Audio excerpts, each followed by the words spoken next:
6 मुख्य परीक्षा में जलवा। तुम्हारी सलाह पर मैं जयपुर जा रही हूँ। तुम चलोगे? नहीं, मुझे थोड़ा काम है। मैंने लड़कियों के अंदाज का अनुसरण करते हुए तुरंत हाँ नहीं कहा। रिजल्ट को लेकर बड़ी बेचैनी हो रही थी, इसलिए सोचा थोड़े घूमने से रिजल्ट की टेंशन दूर होगी। लड़कों की एक कमजोरी होती है, जो लड़कियां उन्हें पसंद आ जाए उनकी हाँ में हाँ मिलाना। मैंने सराहना अंदाज में कहा, रिजल्ट का इंतजार करना मुश्किल होता है। पल पल हर पल कैसे कटेगा, हर पल दिल में मची है हलचल, मची है हलचल, हलचल हलचल।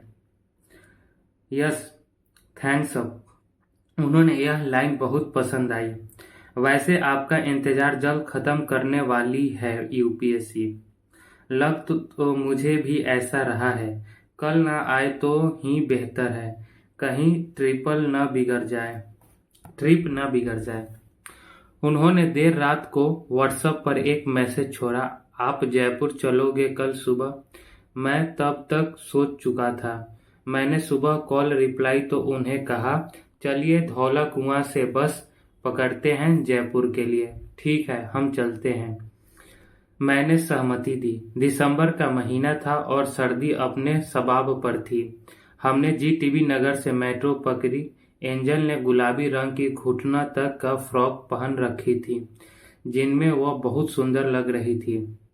जीटीबी नगर में हमारे साथ एक प्रेमी युगल भी मेट्रो में था। वह प्रेमी युगल अपनी दुनिया में इतना ज्यादा मशगूल था कि उन्हें शायद यह आभास नहीं रहा कि मेट्रो में एक डिब्बे में उनके अलावा 20 से 25 सवारी और भी है।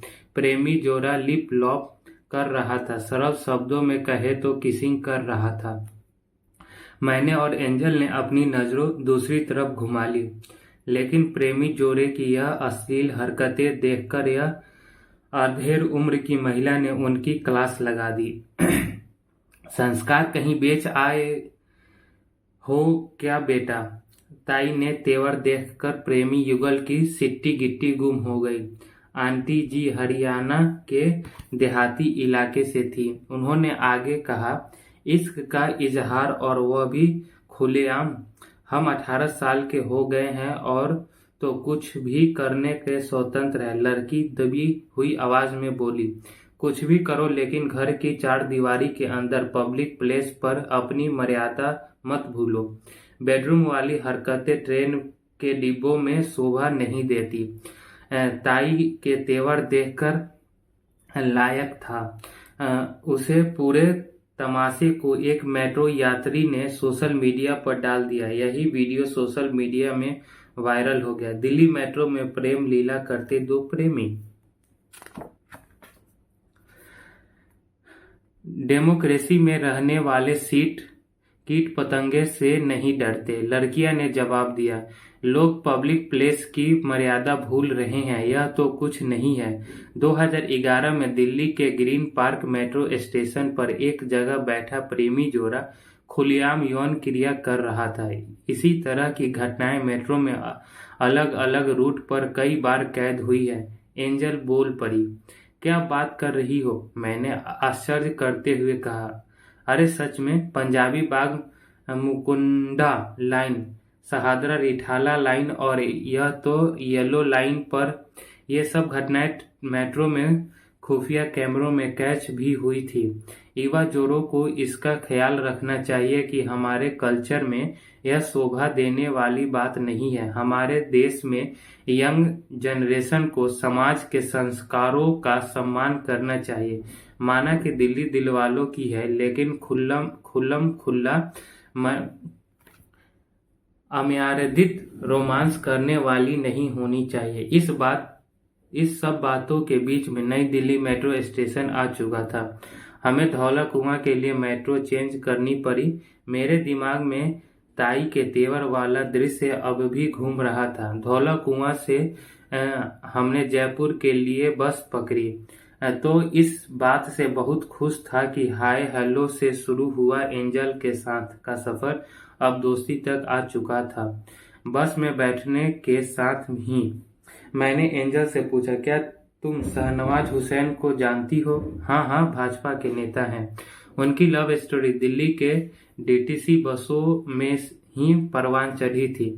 शाहनवाज हुसैन और रेणु शर्मा सबसे पहले यहीं मिले थे। कई दफा सफर में ही हम सफर मिल जाते हैं। मैंने एंजल की आंखों में आंखें डालते हुए कहा। वह थोड़ा सा मुस्कुराई और शर्मा गई। जुबान खामोश थी लेकिन निगाहें ने बात कर रही थी। और बस के इस सफर में साथ ही हमारे प्यार के सफर की शुरुआत हो चुकी थी। शाहनवाज मुस्लिम और रेनू हिंदू। थोड़ी देर खामोश रहने के बाद एंजल ने पूछा, प्यार ना धर्म देखता है, ना जाति, ना ही स्टेटस। मैंने फिल्मी अंदाज में कहा, दिक्कत है तो बहुत आई होगी इस समय। वह इश्क, मोहब्बत और प्यार ही कहाँ जो आसानी से नसीब हो जाए। मैं और एंजल दिल्ली से जयपुर की बस यात्रा का लुत्फ उठा रहे थे। बस में उनके साथ सफर करने के कारण मेरे दिमाग में बहुत सी प्रेम कहानियां घूम रही थी। एंजल, पता है प्यार कई तरह के पापड़ बेलवाता है। प्यार पाने के लिए मुकेश अंबानी लग्जरी कार में नहीं, खटारा बसों में सफर किया करते थे। अच्छा जी, आपको कैसे पता?